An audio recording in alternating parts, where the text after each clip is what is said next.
Welcome to a new podcast episode from the Fireside Chat series, a highlight of the Deal Forum at the prestigious New York Athletic Club in the heart of New York City. We are making our Fireside Chats available to those who couldn't be with us in person and for those who would like to experience and listen to it again. Hello there, M&A Advisor community. This is Roger Aguinaldo, and welcome back to the M&A Advisor podcast. Since 1998, the M&A Advisor's mission is to recognize achievements, provide thought leadership, and connect professionals in mergers and acquisitions for the purpose of improving your deal-making craft and accelerating your deal flow. We are so glad you're joining us for this insightful and inspiring podcast conversation curated for mergers and acquisitions professionals. Whether you're an aspiring deal maker, a seasoned professional, or just curious about the world of mergers and acquisitions, you'll find something valuable and relevant in our podcast. Our goal is to bring you the best insights, stories, and tips from the experts who've been there and done that, so you can learn from their successes and mistakes and take your deal-making skills to the next level. But before we dive into today's episode, we have a small favor to ask you. If you enjoy listening to our podcast and find it useful, please consider following us on Spotify, Apple Podcasts, and YouTube, and subscribing to our M&A Alerts newsletter.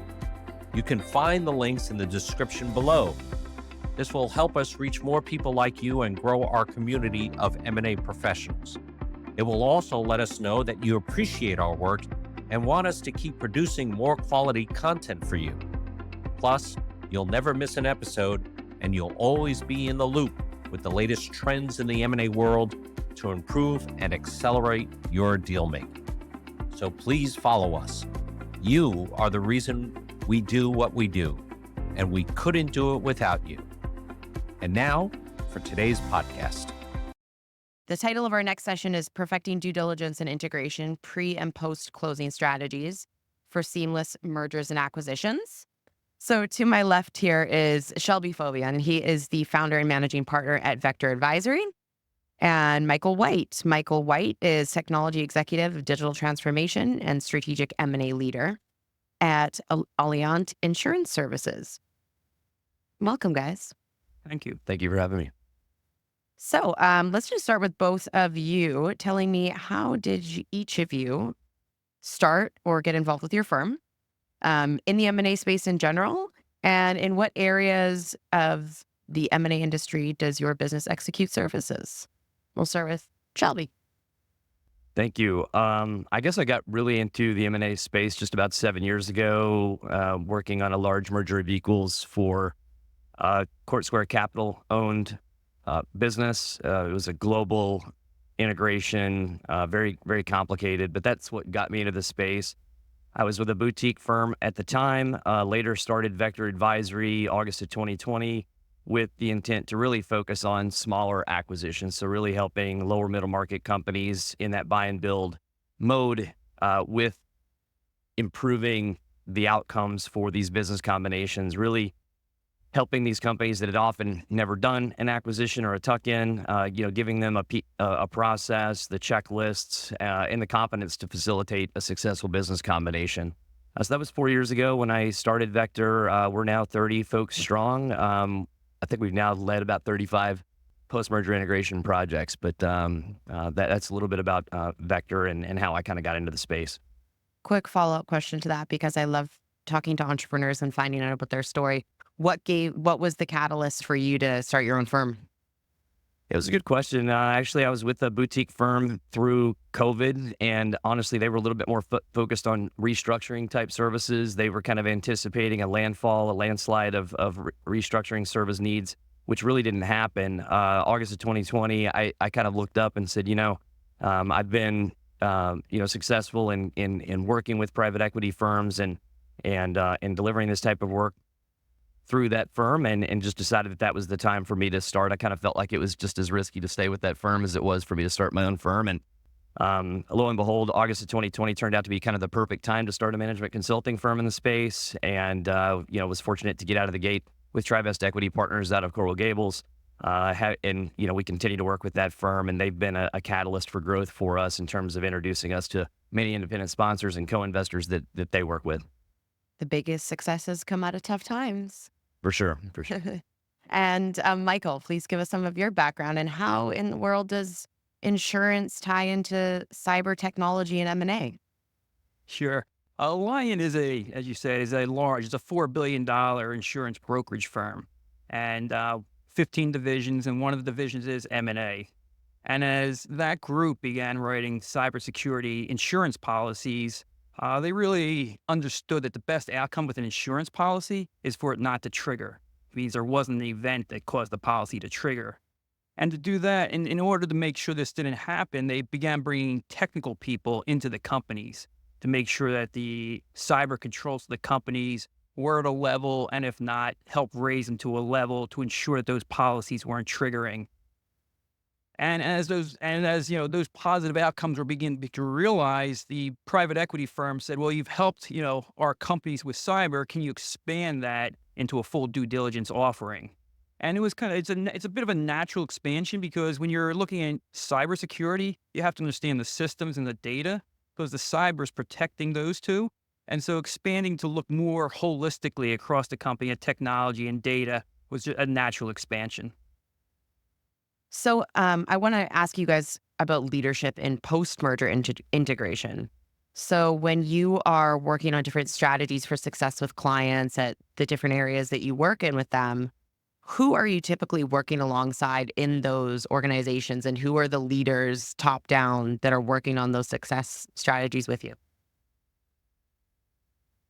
So when we get involved and go into post diligence integration work, since we're working with technology, two things we really need to make sure that we do and happen are: one, we have to make sure that leadership understands that the transformation, the technology change that needs to happen.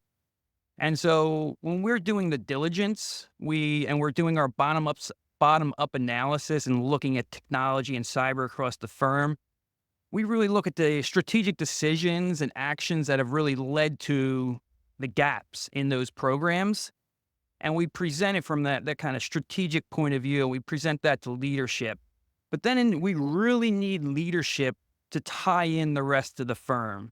If the support isn't there among the people at the company, almost no matter what we do, it won't be a successful outcome.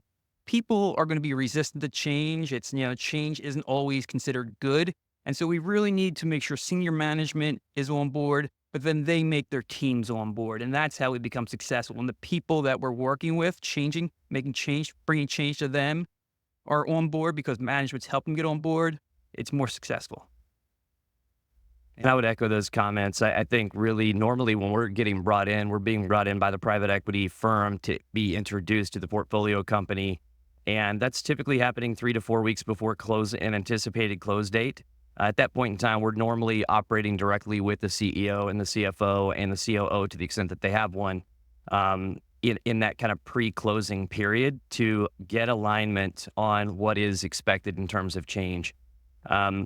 At that point in time, and I would say, we're constantly educating or working with our clients about this integration process really is starting in the diligence phase, right? So you shouldn't be closing and then thinking about what integration looks like. You're thinking about that throughout the diligence phase. And a key component of that is this people change management concept. It's also, I think, an evaluation of the culture of the two organizations to kind of make sure that this is going to work. But at the end of the day, there should not be a surprise to any folks, post-closing in terms of what's going to change, what the leadership team is going to look like, what's the functional leadership team going to be looking like. But to answer your question, we're normally working with the CEO and CFO. Quite honestly, if we see anything being pushed further down, we're highlighting that as a risk, because if it's not clear that this is one of the most important efforts going on across the organization, it's just not going to receive the attention that it needs, and we're not going to have a successful outcome. Fortunately, we've not really had much of an issue with that, because we do stress that importance out of the gate.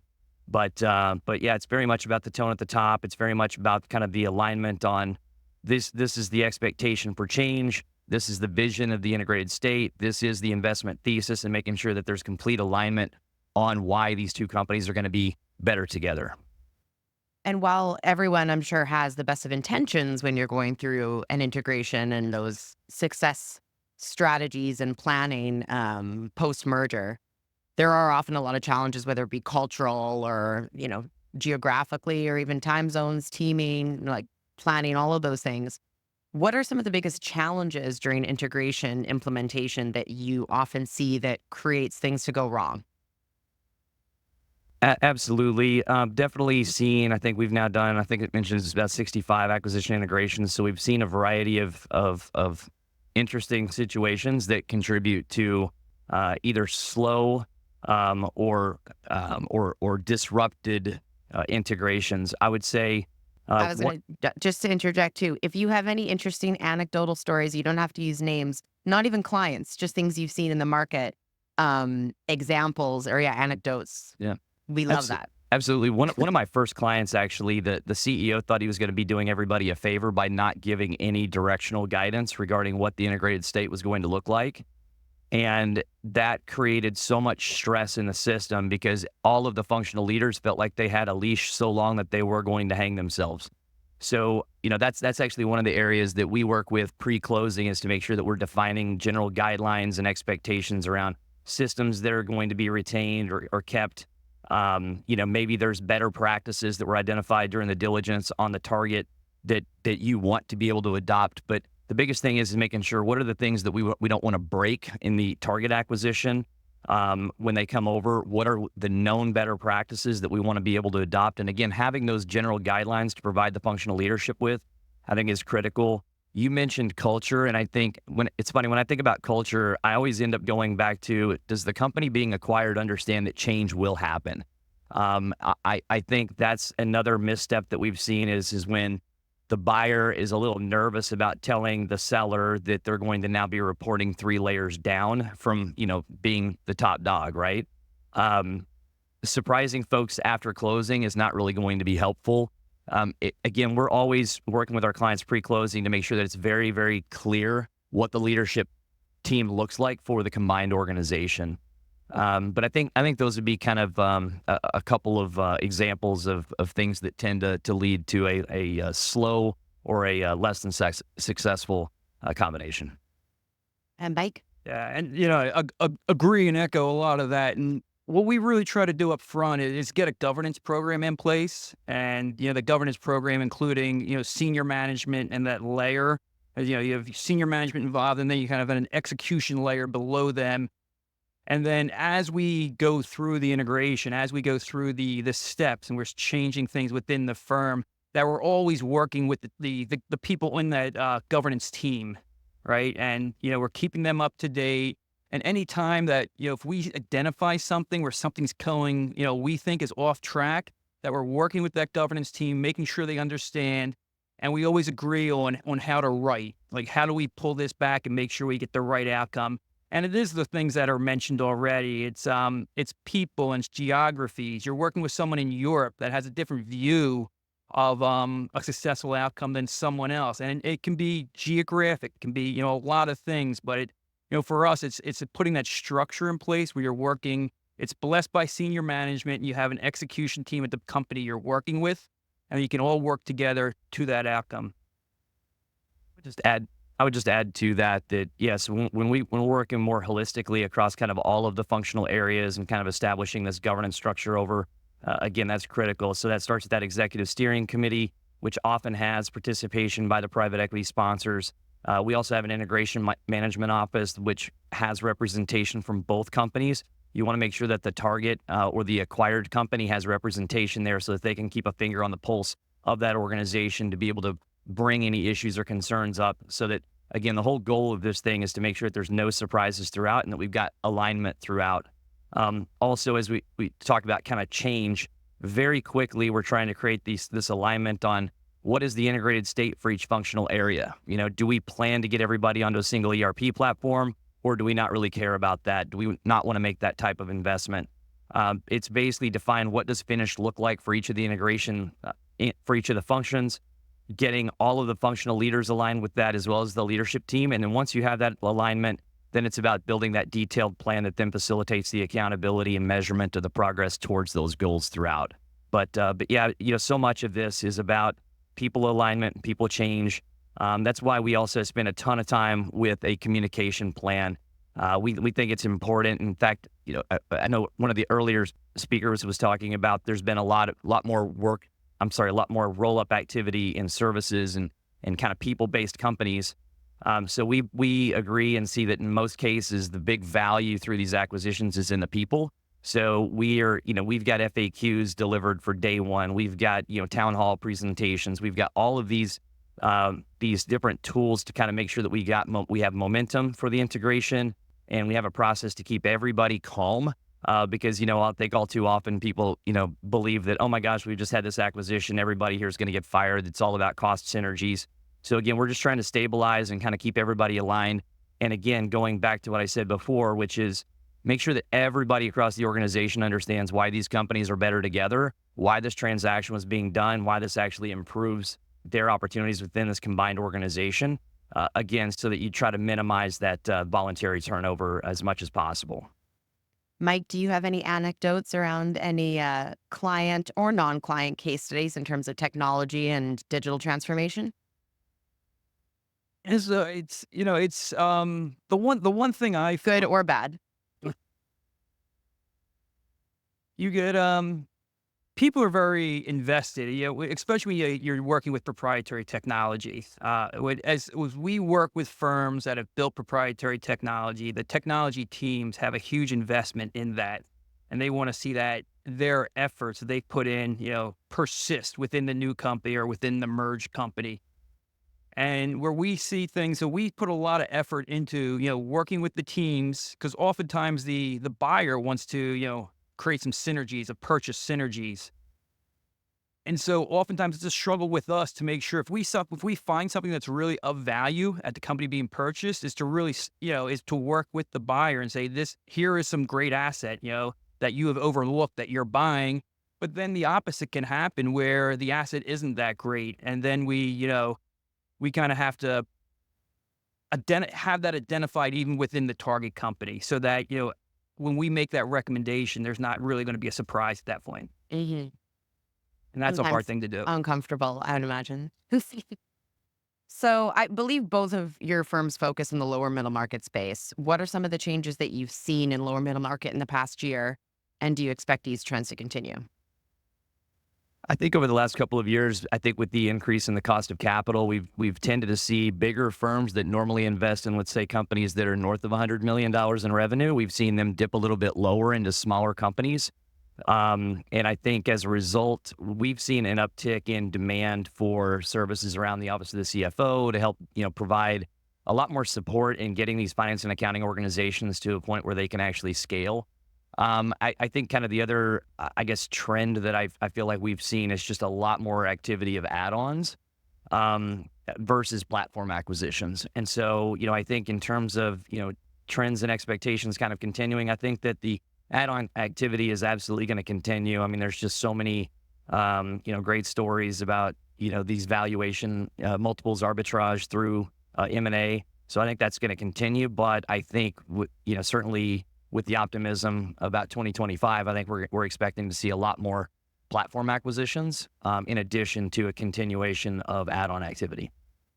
And just going on to the point about founder-owned companies, as we found a couple of years ago, as there's been losses from cybersecurity at companies, there's a bigger focus on founder-owned companies and what control has been put in place at the founder-owned companies.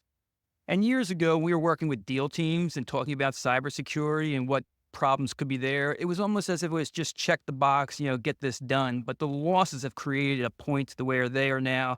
We're working with people on deal teams that are highly educated on cybersecurity and really understand all the things we're looking at and identifying, and to the point where they're then coming back and asking us questions, and they're asking us very educated questions. So the losses out there that we've seen in cyber have really impacted the deal teams when they're making their investments, and they want to make sure that, tech and cyber are at a level where they're not going to have business loss. And so there's that huge shift has happened. And we spend a lot of time working and making sure the deal teams understand that. And so that's a large change that we've seen the last 2 years. And in our now new political environment, are there any potential regulatory changes that could affect your work in the coming months or years that you anticipate? Regulatory, regulatory is pretty big. We work with a lot of regulated companies. Right now, we're working with an energy company, a company that produces energy. So they're regulated by NERC, and so there's a set of cybersecurity requirements for energy producing companies and energy companies. We do a lot of work with B2C companies that then are regulated by data privacy. So we're involved with looking at the data. It's not only your disclosures, but then make sure you have the right systems in place to erase, your customer information. So the regulation drives a lot of, call it cost. Yes, it's cost at the smaller companies, and you try to help them be as efficient as possible, solving the regulatory problems through technology so that the cost burden isn't super great. And so a lot of effort we put into is looking at the regulation, looking at the technology, and then seeing how we can, help the company solve the problem with the least amount of cost. And I'll give you one example of this. We did a HIPAA assessment a couple months ago, and the company was not compliant with HIPAA. And instead of just going in, their law firm also looked at it and identified the same problem. But what we did is we looked at the technology systems, and all the systems were actually HIPAA compliant. They just weren't doing it from a people point of view. They weren't meeting the regulation from taking that extra step. And there's a specific requirement in HIPAA, and they weren't executing that personally. But all the systems were compliant. So instead of saying you have this huge HIPAA problem, we went in there and we broke it down from the point of view that the systems are compliant, and here's what actually has to be done. And we quantified it and costed it for them so that it wasn't a big effort for them to actually become HIPAA compliant. I don't have too much to add in terms of specificity, but, I was at the Florida Capital Connection last week, and I know that just with the expectation, with Donald Trump, I think there's an expectation it's going to be a lot more of a business-friendly environment. So I think with that said, I think there may be an expectation that maybe regulation maybe kind of pulled back a little bit, which again would just kind of facilitate maybe just a higher speed with respect to acquisition integration and growth. More business for all of us. Hopefully, yeah, absolutely. Agreed. Thank you so much, Shelby and Michael, for joining me for this conversation on pre and post acquisition strategies. Thank you. This is a pleasure. Yeah, thank you for having us. Thank you. We hope you enjoyed this episode and learned something new from it. If you have any questions or comments for us or any of our guests, please feel free to leave them in the podcast platform of your choice or send us an email at editor@maadvisor.com. We would love to hear from you and get your feedback. And if you haven't done so already, please follow us on Spotify, Apple Podcasts, YouTube, and subscribe to our M&A Alerts newsletter at the links in the description or on our website at www.maadvisor.com. This will help you stay updated on the latest M&A interviews and trends and support our podcast to grow and reach more listeners like you. This is Roger Aguinaldo, the creator and founder of the M&A Advisor. Thank you for tuning in and being part of our M&A Advisor community. Until next time, stay safe and happy dealing.